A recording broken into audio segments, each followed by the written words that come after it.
Hello wonderful people and welcome back. This video is titled Mom Leaves Baby Alone in a Room, Instantly Regrets It. That sounds wild.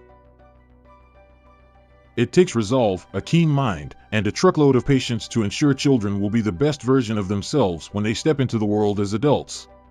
For Kenzie and Michael, raising their children would test everything they knew as parents.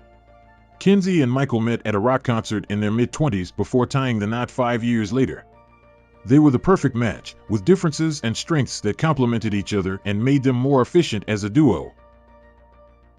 By the second year of their marriage, they were already pregnant with their first child, Josh, who'd show them the beauty of parenthood. But it would be their second son, Carrie, who'd drive them to their wits' end. Although Kenzie and Michael hated to admit it, Carrie was everything Josh wasn't. Where Josh had been a quiet and ever-smiling baby, Carrie would always cry his lungs out when he was awake. But that wasn't half of it. Several things that a toddler is supposed to go through, such as their first words and learning to walk, are usually momentous occasions for the family. For Josh, Kenzie caught everything on camera. But this wasn't the case when it came to Carrie. The little angel was content to lay on his back several months past the age he should have been walking. Kenzie and Michael knew they shouldn't be alarmed, but they needed to take Carrie to a pediatrician as the weeks passed. The parents had dressed Carrie and called a sitter for Josh. After running through the day's logistics with the sitter, they got ready to set out for the doctors. But something would happen that would change their minds immediately. Kenzie was still in the shower when she heard her husband call for her. She came out running, her towel barely wrapped around her. Before we continue, if you like this video, please like or subscribe. We'd greatly appreciate it. Now back to the video. She found Michael in the corridor, and before him, Carrie, standing on his feet and cooing at his brother, who was in the other room. What he did next would leave the two parents scratching their heads for months. Carrie smiled at Kenzie and Michael before effortlessly walking past them into Josh's room. His parents stared wildly as all this unfolded before them, unsure of what they were seeing. Of course, they canceled their appointment with the pediatrician.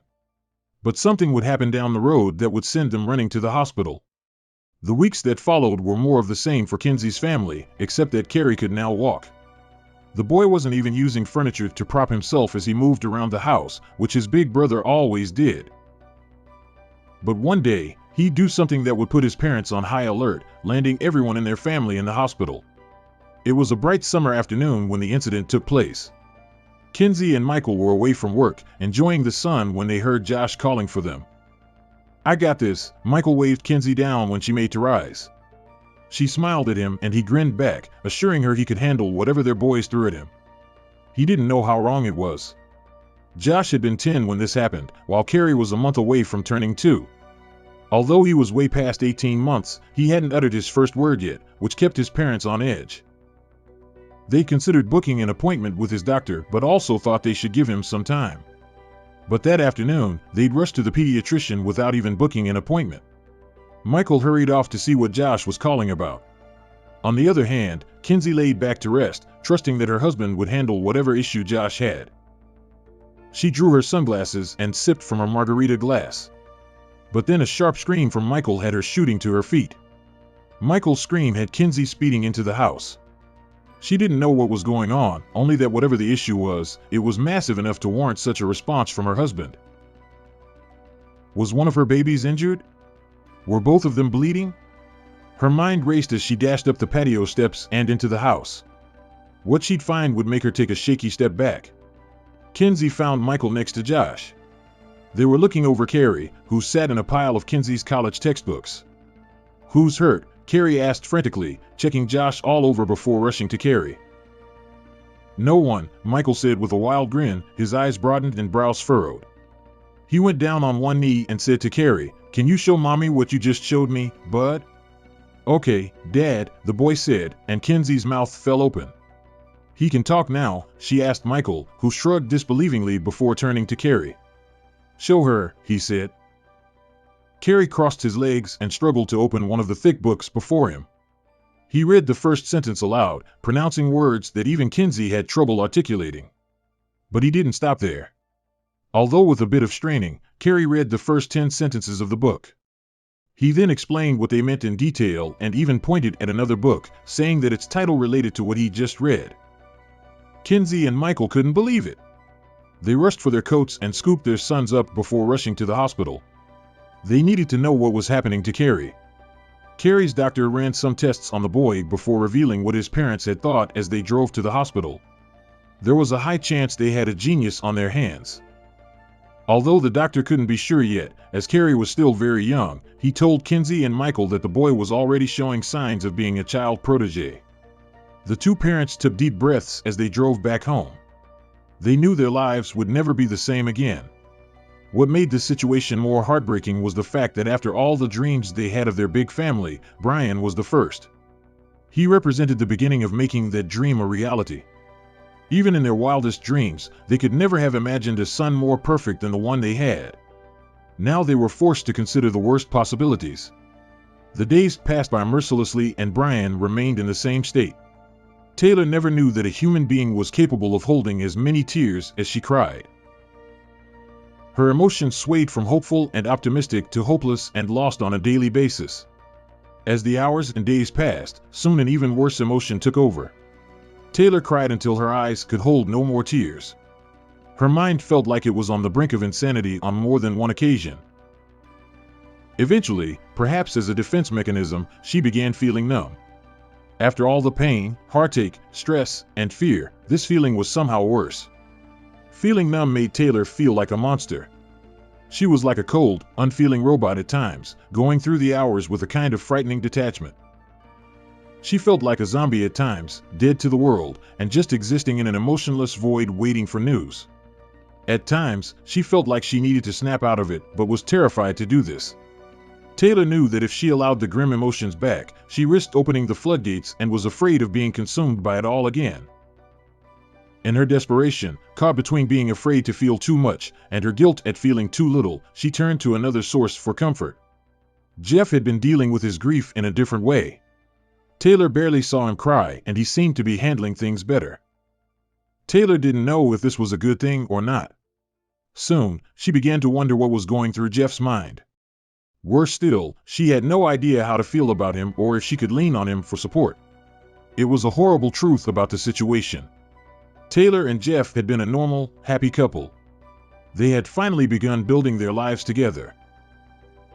Now their dreams were in tatters. Their joint grief was already crippling. Taylor didn't want to admit it, but she also felt angry inside. There were times when she couldn't even stand the sight of Jeff. Taylor had heard people speak of the famous stages of grief. She had no idea if this was all normal. She'd never given it much thought because she never pictured herself ever being in a state of grief like this. Looking at Jeff, there were moments when she envied how he seemed to be handling things.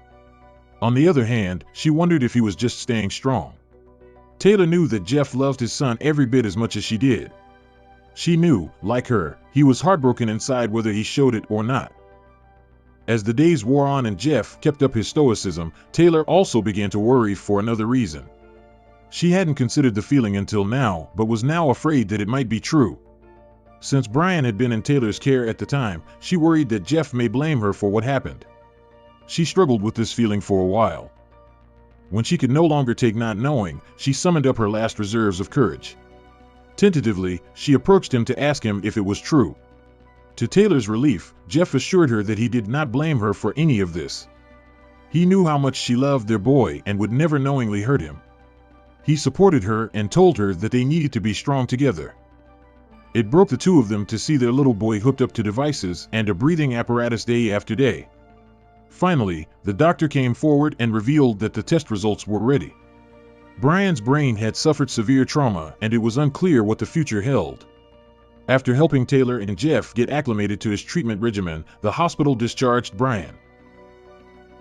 They included a new diet, physical therapy, and several activities that would help his mind stay active. The couple were and did all they could, but ultimately, it was tragically too late. Although Taylor and Jeff, with the help of their families, did all they could to help their beloved son recover, he'd sadly succumbed to his condition. Taylor knew what she needed to do. Between instances of feeling like she was losing her mind, Taylor eventually searched for ways to cope and live with what had happened. She found a slight silver lining when she realized she could help others. Broken by the loss of her son, Taylor knew she had to share her story. By doing so, she hoped that more parents out there realized how quickly a moment of inattention could lead to tragedy. Her hope was that if their experience could help prevent another family from experiencing the same horror, Brian's short life would have not been completely in vain. Her story gained traction on social media, and many people came to grieve with her family. With time, the pain of losing Brian would let off, although she still misses him with each passing second. Taylor and Jeff did eventually go on to have other children, and the big family they always talked about was still a possibility. However, it would always remain tainted in a way. Try as they might, both knew they'd never forget the little angel who was their first. That's the end of this video. Thank you for watching. As always, if you like this video, please like, comment, or subscribe, and we'll see you in our next video.